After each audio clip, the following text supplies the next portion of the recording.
I never thought a simple morning would turn into one of the most infuriating days of my life. The sun had barely risen when I heard my brother's voice, calm but filled with an underlying tension that I immediately picked up on. "They took it," he said.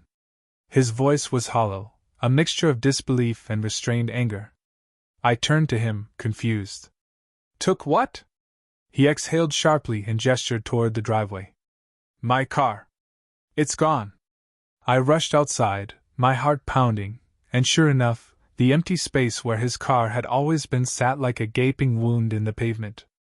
My brother, Jake, was a disabled veteran. His car wasn't just a vehicle, it was his lifeline. It had been modified with special hand controls, allowing him to drive despite the injuries he sustained in combat. For years, that car had given him independence, something he had fought to regain after everything he had been through. And now, the HOA had towed it away without a single warning. I could feel my blood boiling. How could they do this? I turned to Jake, but he was already walking back inside, his shoulders tense. He didn't like asking for help, and I knew this was crushing him. He had been through hell and back, serving overseas, fighting for this country, and now some power-hungry HOA board thought they had the right to take away his mobility? I clenched my fists and took a deep breath. No. This wasn't going to stand. I didn't waste a second. Grabbing my phone, I dialed the HOA's office number. After 3 rings, an all-too-cheerful voice picked up. "Hello? You've reached the neighborhood name, Homeowners Association. How can I assist you today? You can assist me by explaining why my disabled brother's car was illegally towed from my driveway," I snapped. There was a short pause before she replied. "Sir, could you provide the address?" I gave it to her, tapping my foot impatiently as I waited for her to look up whatever nonsense reason they had for doing this. "Ah, yes. That vehicle was removed due to a violation of HOA regulations." My jaw clenched. "What regulation?" "The car was deemed abandoned and unsightly," she replied in a robotic tone, as if she were reading from a script. "According to our guidelines, vehicles that remain in the same spot for extended periods, appear unmaintained, or are considered eyesores may be subject to removal." I scoffed. "Unmaintained? That car is in perfect condition.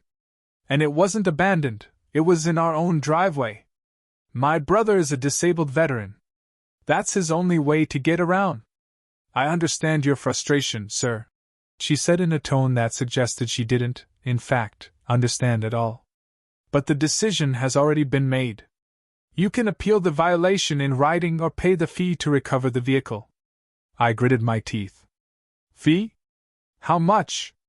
"There is a standard $500 towing fee plus a $75 daily storage charge at the impound lot," she said sweetly. "If you don't retrieve it within a week, additional penalties may apply." I nearly threw my phone across the room. "So let me get this straight. You towed my brother's car, without warning, because it supposedly looked abandoned, and now you expect us to pay hundreds of dollars to get it back?" "That is correct, sir." I felt my pulse hammering in my ears. "This is robbery." She let out a small chuckle, as if she had heard this all before. "Sir, the HOA has every right to enforce community standards." I hung up before I said something I'd regret. When I turned around, Jake was sitting at the kitchen table, his fingers drumming against the wood. He had heard everything. "I'll pay it," he muttered, his voice barely above a whisper. I whipped my head toward him. "No, you won't. This isn't about money, Jake. It's about principle. They can't do this to you, or to anyone." His eyes flickered with something I couldn't quite place. Defeat? Frustration? Exhaustion? Maybe all 3. "It's not worth it," he finally said. I slammed my fist against the counter. "Yes, it is. This isn't just about your car. It's about them thinking they can get away with bullying people." Jake sighed. "I fought real battles, man. I don't have the energy to fight this one, too." And that's when it hit me. That's exactly what the HOA was counting on. They wanted people like Jake, people who had already fought enough battles in life, to feel too exhausted to fight back. They wanted us to just pay the fines, accept the injustice, and move on. Well, they had picked the wrong family. The next stop was the impound lot. I wasn't about to blindly pay the ridiculous fees without a fight. The lot was a bleak, chain-linked prison for stolen cars, with rows of vehicles lined up like forgotten toys. The attendant at the front desk barely looked up as I stormed in. "Hi, I'm here to retrieve my brother's car, which was wrongfully towed by the HOA." He sighed, looking annoyed. "Name and vehicle details?" I gave him everything, and he tapped away at his computer before nodding. "Yep, it's here. Standard release fee is..." "Save it," I interrupted. "I want to see the paperwork that authorized the tow." He blinked. "Excuse me?" "The paperwork," I repeated. "I want to see the exact violation notice the HOA submitted to justify taking my brother's car." The man hesitated. He clearly wasn't used to people questioning the process.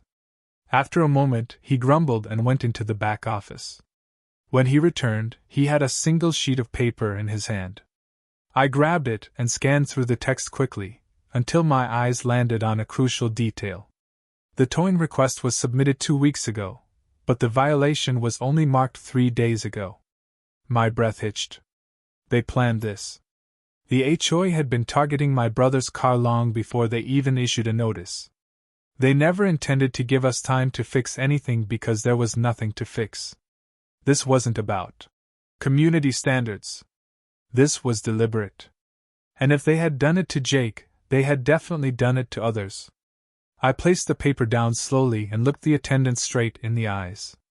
"I hope your lot has room," I said coldly. "Because I'm about to make sure that every car wrongfully towed by this HOA stays right here until we get justice." The man shifted uncomfortably. "Look, I just work here, man." I smirked. "Then you'd better call your boss and tell him that he just got roped into one hell of a fight. Because this wasn't over. Not by a long shot." I left the impound lot with a new fire burning inside me. This wasn't just about Jake's car anymore. The HOA had clearly been planning this for weeks, and I needed to know why. Something about this whole situation felt wrong, and I was going to uncover every last piece of their corruption. The first thing I did was start asking around. If the HOA had wrongfully towed Jake's car, it was highly likely they had done the same to others. I knocked on my neighbor Mrs. Carter's door first. She was in her late 60s, and if anyone knew the neighborhood gossip, it was her. "Oh, honey," she said, shaking her head the moment I mentioned the tow. "I'm not surprised at all. The HOA has been pulling stunts like this for a while now." That got my attention. "Like what?" She crossed her arms. "Last month, they fined the Andersons for having excessive decorations in their yard. Can you believe that? It was just a couple of potted plants. And then there's Mr. Gonzalez. His truck got towed just like your brother's. He's an older gentleman, retired, on a fixed income, and they hit him with a $700 impound fee. Poor man had to dip into his grocery money to pay it." I felt my stomach turn. This wasn't a one-time mistake, this was a pattern. The HOA was deliberately targeting people who couldn't fight back. The elderly, the disabled, the working-class families who didn't have the time or energy to challenge them. And my brother had just become their latest victim. That's when I realized something else. They weren't just enforcing rules. They were using the HOA as a weapon. Following the money. The next step? Following the money. I decided to take a closer look at the HOA's financial reports. Most HOAs were required to keep public records of their expenses and revenue. If they were making money from these wrongful tows, there had to be a paper trail somewhere. I accessed the HOA's website and went to the financial statements section. As expected, it was buried under layers of links and technical jargon designed to confuse the average homeowner. But I wasn't about to back down. After nearly an hour of searching, I found something alarming. Over the past 6 months, the HOA had collected more than $50,000 in towing fees. That was an insane number for a small neighborhood like ours. Even worse? The payments were all going to one specific towing company, a company owned by one of the HOA board members. My hands clenched into fists. Now it all made sense. This wasn't about violations. This was about greed. I needed to find out who was really behind this scheme, and I had a strong suspicion. The HOA president, Richard Dawson, was a power-hungry control freak who had been making life miserable for homeowners ever since he got elected. He was the type of guy who thrived on making others bend to his rules, no matter how ridiculous they were. I decided to confront him directly. I showed up at the next HOA board meeting, which was conveniently closed to residents unless approved in advance. Too bad for them. I wasn't leaving until I got answers. I walked in, ignoring the disapproving looks from the board members. Dawson, a middle-aged man with slicked back hair and a permanently smug expression, leaned back in his chair and smirked. "You're not on the agenda," he said, his voice dripping with condescension. I crossed my arms. "I don't need to be. I'm here to talk about my brother's car. And all the other wrongful tows you've been profiting from." That wiped the smirk off his face. The other board members shifted uncomfortably, clearly not expecting anyone to call them out. Dawson let out a forced chuckle. "We only enforce the community standards. If your brother's car was removed, it was for a valid reason." "Oh, really?" I pulled out the HOA's financial records, the ones proving the towing company was owned by one of their board members. "Then explain why the HOA has been funneling thousands of dollars into a private towing business owned by your buddy here." The room went silent. Dawson's jaw tightened. "That information is confidential." "No, it's public record," I cut him off. "And I think the rest of the neighborhood would love to know that you've been running a shady little scam, stealing cars and extorting homeowners just to line your own pockets." I could see panic flash across his face. He knew he was caught. Other homeowners started speaking up.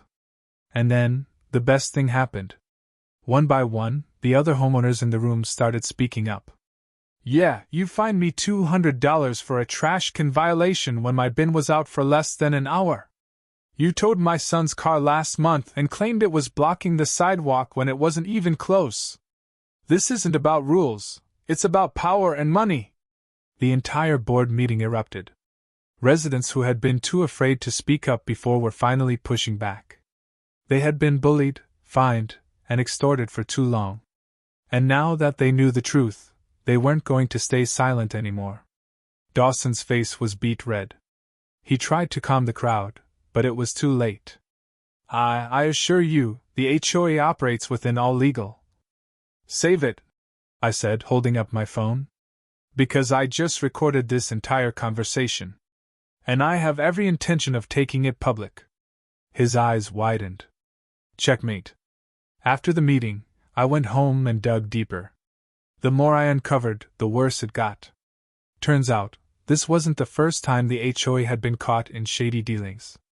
2 years ago, they had forced a family to tear down their backyard shed, claiming it violated height restrictions, even though it was perfectly legal. Last year, they tried to evict a single mother over unpaid HOA fees she had already paid, but they refused to acknowledge. And now? They were stealing cars to fill their own pockets. This wasn't an organization, this was a corrupt racket. And I was about to bring the whole thing crashing down. I wasn't just going to get Jake's car back. I was going to expose everything. I reached out to a local news station, sent them all the documents I had gathered, and explained how the HOA was preying on its own residents. They were very interested. And the next morning? The HOA's corruption was about to become headline news. I woke up the next morning to an explosion of messages on my phone. My inbox was flooded, neighbors, friends, even complete strangers were reaching out after seeing the news segment. Apparently, the local news station didn't hold back. They aired the full story, exposing the HOA's illegal towing racket, their history of targeting vulnerable residents, and their connection to a corrupt towing company. They even highlighted my brother's case, how a decorated war hero had his car wrongfully towed, just so some greedy HOA board members could make a profit. The public was furious. The moment the story aired, the HOA went into full panic mode. I got an official letter from them later that day, filled with legal jargon and empty threats. They claimed that my slanderous accusations had damaged the HOA's reputation and that I was liable for spreading misinformation. I almost laughed. Misinformation? I muttered under my breath. I literally have your financial records. They knew they were losing control. Dawson, the HOA president, was in damage control mode. He sent out a mass email to all residents, claiming that mistakes were made, but that the HOA had always acted in the best interest of the community. Yeah, right. At this point, I knew the only way to end this for good was to hit them where it hurt, legally. I contacted an attorney who specialized in HOA abuse cases. After explaining everything, the fraud, the wrongful tows, the financial corruption, he was more than happy to take them on. They don't have a legal leg to stand on, he told me confidently. You have evidence of fraud, financial misconduct, and a pattern of discrimination against residents. If they want a legal fight, we'll give them one. That was exactly what I wanted to hear. We immediately filed a lawsuit against the HOA for wrongful towing and financial extortion, discriminatory enforcement of HOA rules, breach of fiduciary duty, using HOA funds for personal gain. It wasn't just about getting justice for Jake anymore. This was about every single homeowner they had wronged. Of course, the HOA didn't go down without a fight. A few days after the lawsuit was filed, I got another letter from them. This time, they were trying to fine me for unapproved modifications to my property. Modifications? I hadn't changed a thing. When I read further, I realized what they were really doing. They were desperate to intimidate me.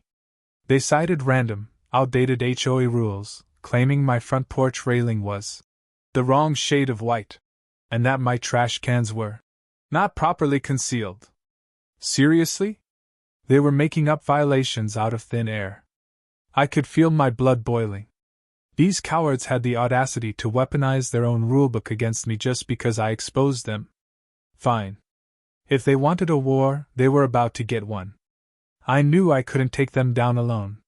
So, I rallied the neighborhood. I organized a community meeting, inviting every homeowner who had been wronged by the HOA. I created a private online group where we could share evidence, compare stories, and coordinate our efforts. And the response was overwhelming. People came pouring in. Families who had been unfairly fined. Elderly residents who had been bullied into compliance. Homeowners who had paid thousands in bogus fees. By the end of the meeting, over 40 people had agreed to join the lawsuit against the HOA. Now it wasn't just me versus them. It was the entire community versus them. With the lawsuit looming and public support shifting against them, the HOA board members started turning on each other. One of them, Karen Mitchell, the treasurer, resigned and leaked internal emails proving that the board had been knowingly profiting from the wrongful tows. Those emails were smoking gun evidence. They showed exactly how the HOA orchestrated the towing scam. They specifically targeted residents who were less likely to fight back and inflated towing fees to generate extra revenue for their personal use. The emails even named names. Dawson? The mastermind. The towing company owner? His business partner. The other board members? Complicit in the cover-up. Once the emails went public, the entire HOA board was in chaos. Dawson was forced to resign. 2 other board members quit on the spot. The corrupt towing company's contract was terminated immediately. The remaining board members tried to salvage the situation, claiming they had no idea about the corruption. Yeah, nobody believed them. A victory for my brother. But there was one last thing left to do. Jake still didn't have his car back. I made one final demand. You will return my brother's car at no cost. You will issue a public apology. And you will pay back every resident you've wrongfully fined or towed. The new acting HOA president, desperate to avoid further legal trouble, agreed. That evening, Jake's car was finally returned. But the best part? The entire community was there to see it. Neighbors clapped. Some even cheered for Jake, thanking him for his service. He was finally being treated with the respect he deserved. And as for Dawson? Well, let's just say he won't be running another HOA anytime soon. With the HOA board in full meltdown mode, I knew it was time for the final blow. They had already lost their president, their financial corruption had been exposed, and the lawsuit had gained serious traction, but I wasn't done yet. I wanted to make sure that what they did to my brother would never be forgotten. And that's when I had an idea. The public awakens. After everything that had happened, it was clear that this story was bigger than just our neighborhood. Jake wasn't just a disabled veteran, he was a decorated war hero. And the fact that some greedy HOA board had towed his car just to make a quick buck? That was a national disgrace. So I made a bold move. I reached out to every major news outlet I could think of, local, state, even national. I sent them the emails we uncovered, the lawsuit details, and most importantly, Jake's story. I made sure they knew exactly what kind of man the HOA had tried to rob. The man who had saved lives on the battlefield. The man who had lost part of his mobility while fighting for his country. The man who came home, only to be harassed by power-hungry bureaucrats. And then, the floodgates opened. The story blows up. One by one, news stations picked up the story. First, it was our local news station. Then the state-level news. Then, before I knew it, national news outlets were covering it. Within 48 hours, the headline was everywhere. Police car light. HOA tows disabled veteran's car for profit. Community fights back. Police car light. The public reaction was immediate and brutal. Social media exploded with rage. Fire. This is disgusting. A war hero gets his car stolen by his own HOA. This board needs to be fired. Fire. Absolute scam. HOAs are out of control. This is why people hate them. Fire. What kind of human being does this to a disabled vet? I hope they get sued into oblivion. People were furious.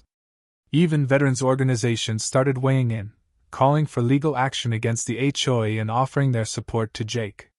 The HOA? They were officially drowning.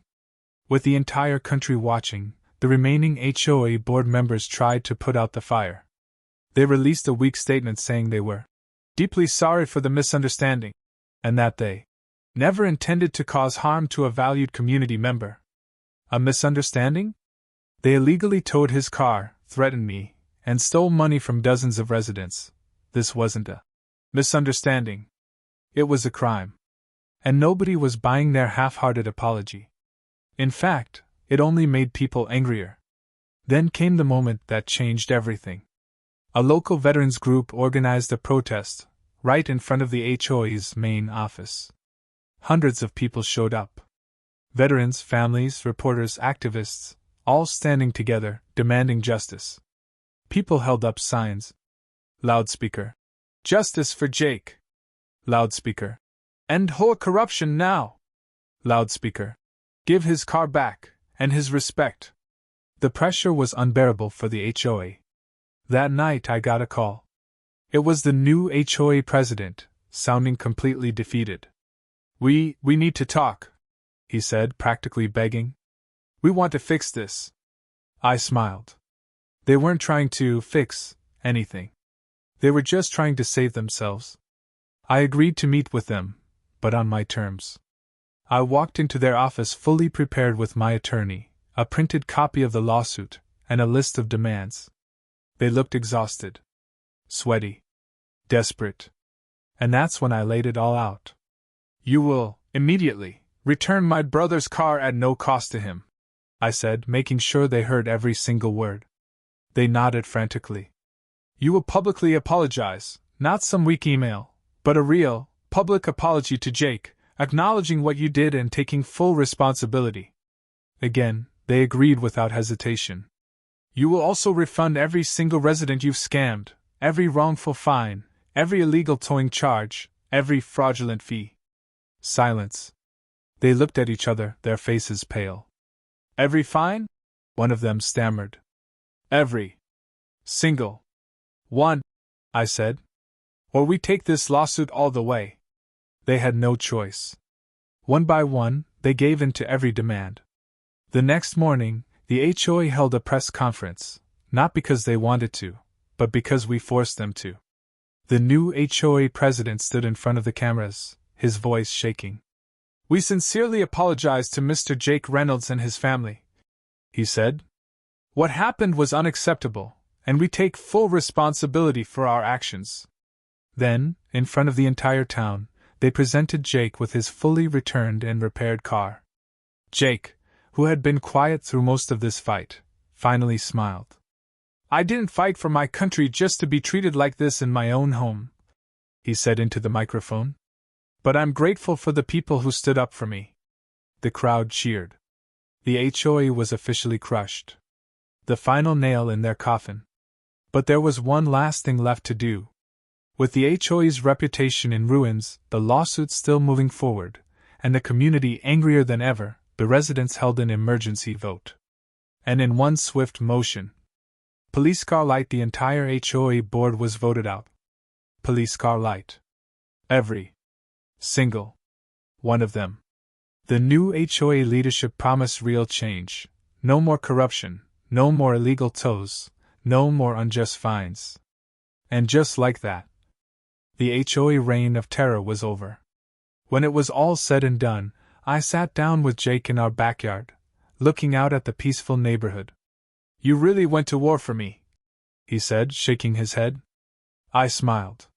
"You fought for this country, Jake," I said. "The least I could do is fight for you." And in the end, justice was served. With the HOA board completely dismantled and my brother's car returned, it seemed like justice had been served. But for me, it still wasn't enough. These people had terrorized this community for years. They had stolen from honest homeowners, harassed the vulnerable, and abused their power without a second thought.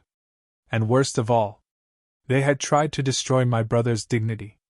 I wasn't about to let them walk away without facing real consequences. So I made sure their downfall was permanent. Even though the HOA had caved to all my demands, returning Jake's car, refunding the residents, and issuing a public apology, the lawsuit was still in motion. Because money wasn't enough. I wanted accountability. My lawyer and I pushed forward, ensuring that the HOA's corruption was fully investigated. And that's when we uncovered even more dirt. It turned out that this wasn't just about unfair towing and fines. The HOA had been embezzling funds from the community for years. Thousands of dollars that were meant for neighborhood maintenance had been funneled into their own pockets. Personal vacations, luxury dinners, business expenses that didn't even exist. They had been living lavishly while pretending they were enforcing rules for the good of the neighborhood. It was fraud on a massive scale. And now, they were trapped. When the evidence was brought forward, the authorities didn't waste a second. Former HOA President James Carter? Police Car Light arrested for fraud, embezzlement, and illegal property seizures. Treasurer Diane Holloway? Police Car Light arrested for financial misconduct and conspiracy. Board member Stephen Miller? Police Car Light charged with falsifying HOA records and extorting residents. It was a bloodbath. The same people who had once threatened me, mocked my brother, and acted untouchable were now being hauled away in handcuffs.